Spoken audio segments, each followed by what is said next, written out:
We're firing up our own Blackstone with a surf and turf staple that comes first to mind. You're a big steak fan. I'm a huge steak fan. I'm a big lobster fan. Well then, this is the best of both worlds. Why don't you get started on steak? Right, we've got some New York strips over here. I've got some Graza frizzle. I'm gonna season this up with a little bit of SPG.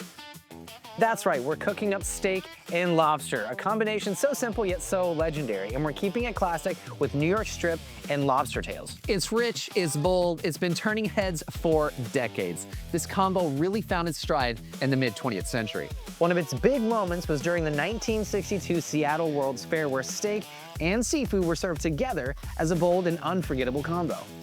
It quickly became a symbol of accessible luxury. Not something you ate every night, but something you ordered when you wanted both worlds on one plate.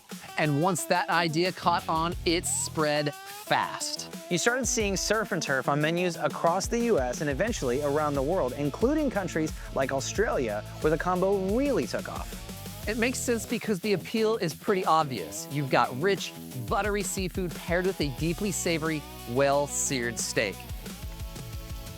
What makes surf and turf last isn't just the luxury, it's the flexibility.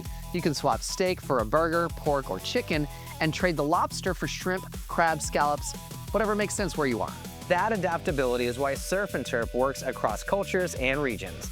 A perfect sear is what you're going for a steak, so we like to go hot and heavy, screaming hot until you get that beautiful crust, and I think It's a gorgeous crust. we are officially there. Now it's time to rest, my friends, because this steak has had a moment. I want to take some unsalted butter. Go for it, my friend. You got it. I'm gonna do like half of that. You got it. Unsalted butter into our seasoned beef fat, and we'll go cut side down the lobsters.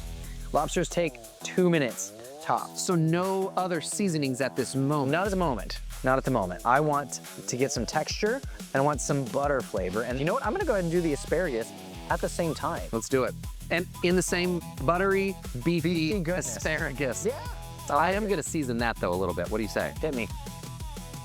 And look how we're able to combine flavors and cook in this pool of butter, all because we're on a flat top. This isn't something you can just do on a traditional grill.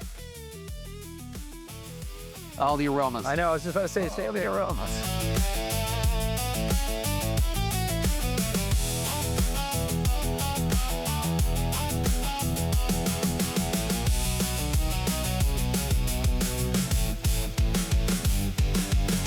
I'm gonna slice this real quick.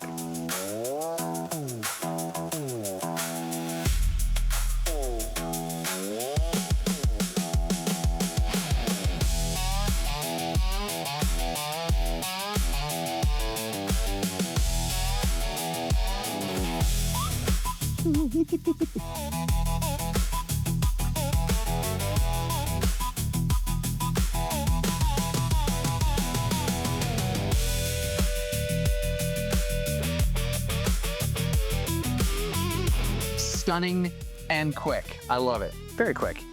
And like we say all the time, delicious doesn't have to be difficult. That's surf and turf, like fit for a king. And plated beautifully. I think so too, and easy, so easy to do. Yeah, love that. Dude, let's just get into this. There's no other way No. but to just go. I'm going beef first. Crispy crust, good work. Oh, gorgeous crust, very good work. Thank you, sir. I can eat lobster every day if I really wanted to. Really? Yeah. Every day? I could. All right, let's see how we do here. Lobster's good for the non-seafood eater because it's got a really great texture. It's a meaty texture. And that's delicious. No joke, no lie. I could be a turf man and a surf man.